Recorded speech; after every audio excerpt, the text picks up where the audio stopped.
जब मन में जगमगाते हैं धर्म के दीप, तब हो जाता है अहंकार रूपी अंधकार का पतन। कुछ ऐसा ही महत्व है 10 लक्षण महापर्व के अंतर्गत चौथे दिन मनाए जाने वाले उत्तम शौच धर्म का, जो भक्तों को जीवन में विनम्रता धारण करने की प्रेरणा देने के साथ ही कल्याण का मार्ग भी प्रशस्त करता है। इसी महत्व के चलते झारखंड राज्य के गिरिडीह स्थित गुड़ायतन परिसर तीर्थराज श्री सम्मेद शिखर जी में परम पूज्य संत शिरोमणि आचार्य श्री 108 विद्यासागर जी महाराज एवं परम पूज्य विद्या शिरोमणि आचार्य श्री 108 समय सागर जी महाराज के मंगलाशीर्वाद से 10 लक्षण संस्कार शिविर का भव्य आयोजन किया गया। परम पूज्य निर्यापक श्रमण मुनिश्री 108 समता सागर जी महाराज सत्संग के पावन सानिध्य में 28 अगस्त से 6 सितंबर तक चले इस भव्य कार्यक्रम में न केवल स्थानीय श्रद्धालु बल्कि देश के कोने कोने से पधारे जिनेंद्र भक्त उत्साह पूर्वक सहभागिता कर पुण्यार्जन कर रहे हैं। इस 10 दिवसीय कार्यक्रम के अंतर्गत चौथे दिन का शुभारंभ अभिषेक व शांति धारा के साथ हुआ।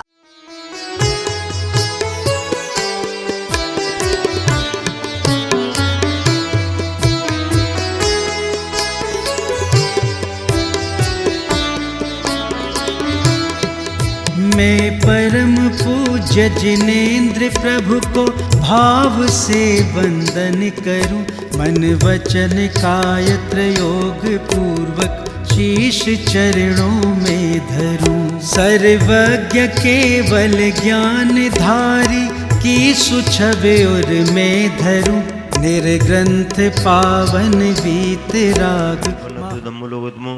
चत्तारि शरणं प्रभजामि, अरन्ते शरणं प्रभजामि, सिद्धे शरणं प्रभजामि, शाहु शरणं प्रभजामि, केवली पन्नतम धम्म शरणं प्रभजामि। ओम ह्रीं अनादि मूल मंत्रेभ्यो नमः। सर्व शांतिम तुष्टिम पुष्टिम च कुरु कुरु।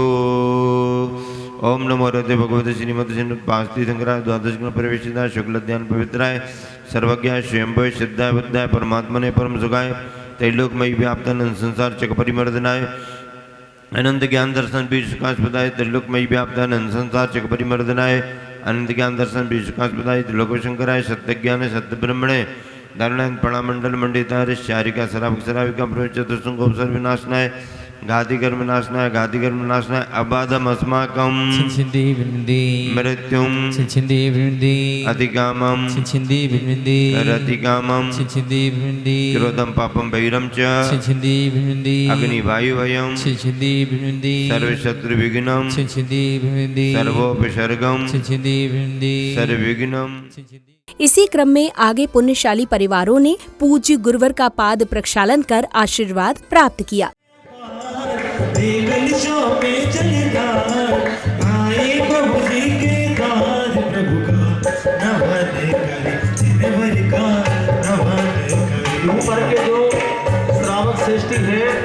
ऊपर के जो श्रावक श्रेष्ठी है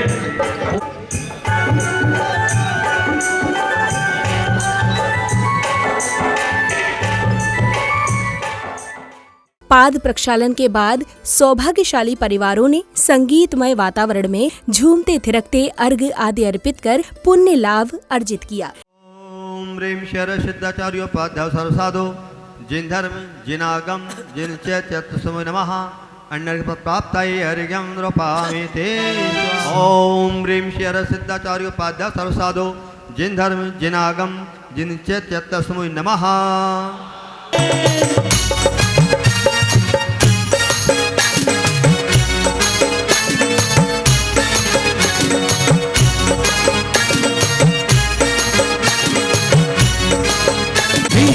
गया सुर सारी नगरी में, शिखर जी नगरी में आया है उत्सव का अवसर, नाच रहो नगरी में आया है उत्सव का अवसर। ओम ह्रीं श्री सुदर्शन मेरु जय मेरु अचल मेरु विद्युन्माली मेरु मंदिर माली मेरु पंचमेरु संबंधी अस जिन चेत जिन बिंब प्रतिमा समो नमः महामोक्ष फल प्राप्ताय फलम नृपामते स्वाहा। ओम श्री प्रभुतम स्वामी जिनेन्द्राय नमः भवतापनाशनाय संसारतापनाशनाय चंद्रम नृपामते स्वाहा। ओम श्री तीर्थंकर श्री प्रभुतम स्वामी जिनेन्द्राय नमः महामोहंकार विनाशनाय दीपम नृपामते। इसी क्रम में आगे भक्तों ने पूज्य गुरुवरों के समक्ष भक्तिभाव से श्रीफल अर्पित किए।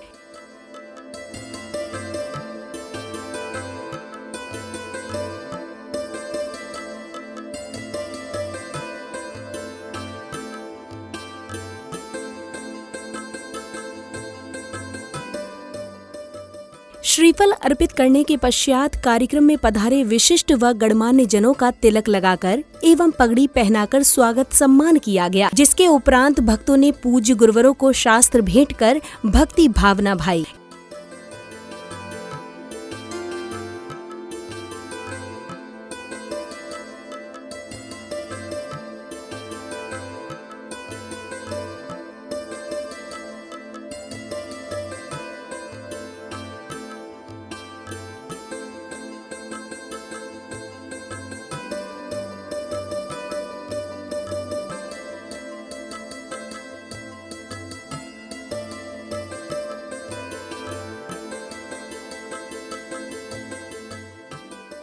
इसी क्रम में परम पूज्य आर्यका श्री 105 गुरुमती माता जी के प्रवचनों से श्रद्धालु कृतार्थ हुए। कहते हैं दो वस्तुओं को मिली हुई है, उनको अलग करने पर 7 अवस्थाएं बनती हैं। इस प्रकार से ये 7 तत्व हैं और इन 7 तत्वों में क्रम से जीव तत्व का वर्णन हुआ और आज यहाँ पर अजीव तत्व का वर्णन प्रारंभ होता है। जीव तत्व का भाव, लक्षण, भेद आदि आदि यहाँ पर बतलाए गए और कैसे शरीर को धारण करता है, कितने प्रकार के शरीर होते हैं और वह कब तक रहता है, किस पर्याय में, ये भी आपने सुना। अधोलोक का वर्णन और ऊर्ध्वलोक का वर्णन भी सुना। अब समय था पूज्य गुरुवरों के मुखारविंद से होने वाली ज्ञानामृत वर्षा का, जहां सर्वप्रथम श्रद्धालुओं को परम पूज्य मुनिश्री 108 समता सागर जी महाराज के प्रवचन श्रवण करने का सौभाग्य प्राप्त हुआ। आत्मा को जिन्होंने नदी बनाया, संयम का जल बहाया, सत्य का प्रवाह, संयम का जल, सत्य का प्रवाह, आत्मा की नदी और दया के तट और उर्मियां लहरें किसकी हैं? आत्मा नदी, संयम तोय पूर्णा, सत्यावहा, सील के तट। किसके तट? सील के तट और दया की उर्मियां लहरें जिस नदी में उठ रही हो, ऐसी उस आत्मा की नदी में अगर आप स्नान करते हो तो ये आत्मा शुद्ध हो करके परमात्मा बन जाएगी और पुष्पदंत भगवान जैसा निर्वाण भी आपको प्राप्त हो जाएगा। फिर आपको लाड़ू चढ़ाने की जरूरत नहीं पड़ेगी, आपका स्मरण करके लोग लाड़ू चढ़ाएंगे। बंधुओ, काला तन आप साधनों से उजला कर सकते हो। काले तन को उजला करने के साधन हैं। काले धन को भी उजला करने के लिए सीए लगे हुए हैं, अधिकृत मुनीम, गवर्नमेंट से सरकार भी रास्ते बता देती है। नंबर 2 को नंबर 1 कैसे करो। काला तन और काला धन तो उजला हो सकता है, पर अपना ये कालेपन का आत्मा का संस्कार उजला कैसे हो, मिथ्यात्व सम्यक्त में कैसे बदले, लोभ भावना संतोष में कैसे परिणत हो। सम संतोष जले न जो धोवदि तिब्य लोह मलपुंजम। सम संतोष के जल से जो तीव्र लोभ रूपी मलपुंज को धोता है, वही शुद्धता सुचिता के धर्म को प्राप्त करता है। इस अवसर पर हम सबके लिए अपने गुरुवर की दिव्य वाणी सुनने को मिली। कितने प्यारे प्यारे मधुर मधुर प्रेरक प्रेरक वो शब्द जो कानों में अभी भी गूंज रहे हैं, सारी जिंदगी गूंजते रहेंगे। अगले क्रम में पूज्य गुरुमती माताजी द्वि ने तत्वार्थ सूत्र के माध्यम से श्रावक श्राविकाओं को आध्यात्मिक ज्ञान का भी बोध कराया। में गए 8 कोटि मुनिया रहो गए, श्री गज पंत शिखर शुभिशाल, तिनके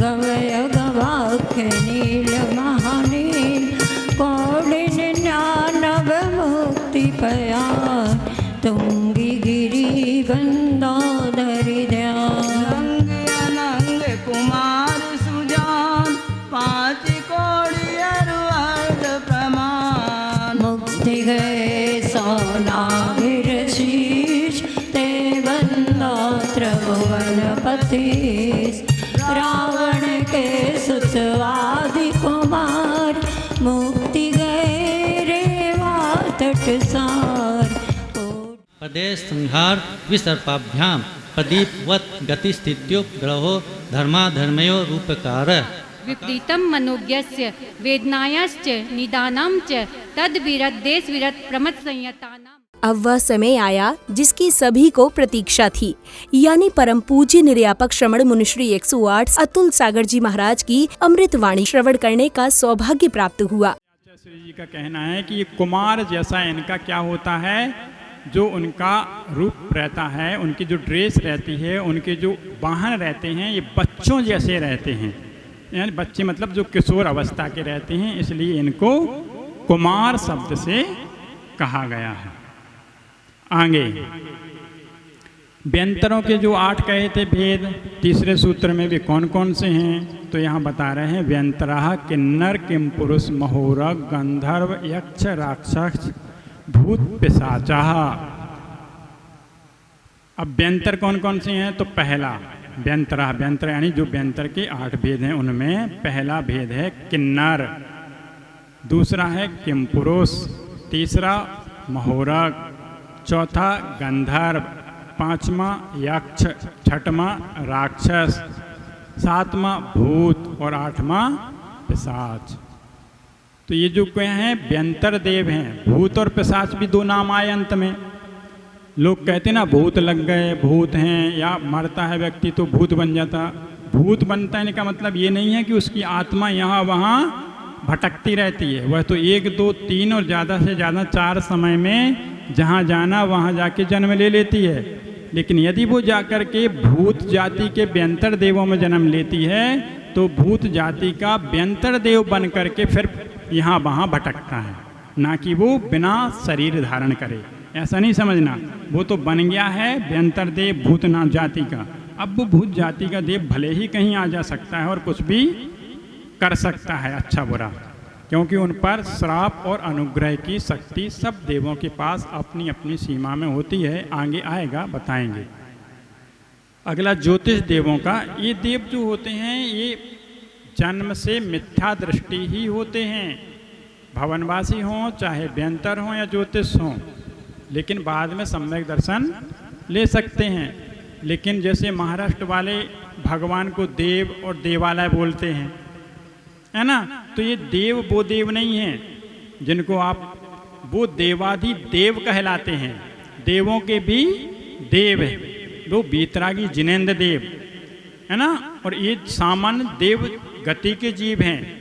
ये देव हैं, इनकी पूजा इनकी अर्चना नहीं की जाती है। वो देवादि देव ही हमारे लिए पूज्य हैं। इस अवसर पर पूज्य गुरुवर ने जिनेंद्र भक्तों की शंकाओं का समाधान करते हुए उनकी जिज्ञासाओं का भी शांति पूर्वक निवारण किया। नमस्ते महाराज। नमस्ते महाराज जी, मेरी एक शंका है। नियम है जैसे कि सम्यक दृष्टि जीव स्वर्ग में जाता है, वैसे ही सराग संयम, संयमासंयम और बाल तप करने वाला भी स्वर्ग में जाते हैं, ऐसा तत्वार्थ सूत्र में कहा है। मेरी जिज्ञासा ये है कि क्या अन्य मतावलंबी जैसे एकनाथ महाराज, तुकाराम महाराज जैसे हुए वैसे भी स्वर्ग में जाते हैं? जाते हैं तो किस कारण जाते हैं और कौन कौन सा जीव कौन कौन से स्वर्ग में जाते हैं? कृपया जिज्ञासा का समाधान कीजिए। नमस्ते। मिथ्या दृष्टि नरक में ही जाएं ऐसा नियम नहीं है। सम्यक दृष्टि स्वर्ग जाएंगे, स्वर्ग से मनुष्य बनेंगे, ये तो नियम सबको मालूम है। लेकिन मिथ्या दृष्टि चाहे वो किसी भी समुदाय का क्यों ना हो, अगर उसकी कसायों में मंदता है, मिथ्यात्व का प्रभाव है, ठीक है, पर कसायों में मंदता है, और उसने रत्नत्रय नहीं भी है, उसके अभाव में भी अगर बाह्य संयम पालना शुरू किया है, अभक्ष और अशुद्ध, अपराध और व्यसनों से दूर है, तो ऐसे अन्य मतावलंबी भी स्वर्ग में चले जाते हैं। और फिर उसके साथ अगर वह कुछ अपने तरीके से साधना करते हो, तपस्या करते हो, तो और भी ऊपर की गति हो सकती है। राजवार्तिक में आचार्य अकलंक स्वामी ने लिखा है, क्या लिखा है कि चरक सिद्धांत को मानने वाले जो मतावलंबी हैं वो अपनी साधना के बल पर 5वें स्वर्ग तक जन्म लेते हैं। परिव्राजक मतावलंबी जो तपस्वी होते हैं वो ब्रह्म स्वर्ग यानी 5वें स्वर्ग तक। आजीवक नामक संप्रदाय में जो दीक्षित या उस समय तपस्या करने वाले या नियम संयम पालने वाले, वो सहस्रार यानी 12वें स्वर्ग तक उत्पन्न हो जाते हैं। सौभाग्यशाली परिवारों ने झूमते थिरकते भक्तिमय वातावरण के मध्य मंगल दीपों से पूज्य गुरुवरों की आरती कर पुण्य लाभ अर्जित किया।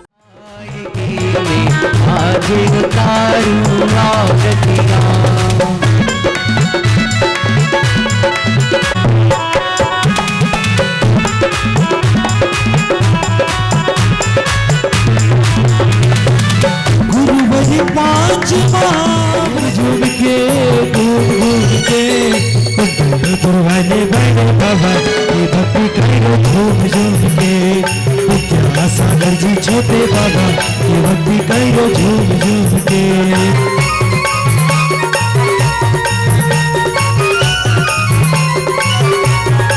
जय हो। शंका समाधान के पश्चात विशिष्ट जनों को पूज्य गुरुवरों की तस्वीरें भेंट की गईं।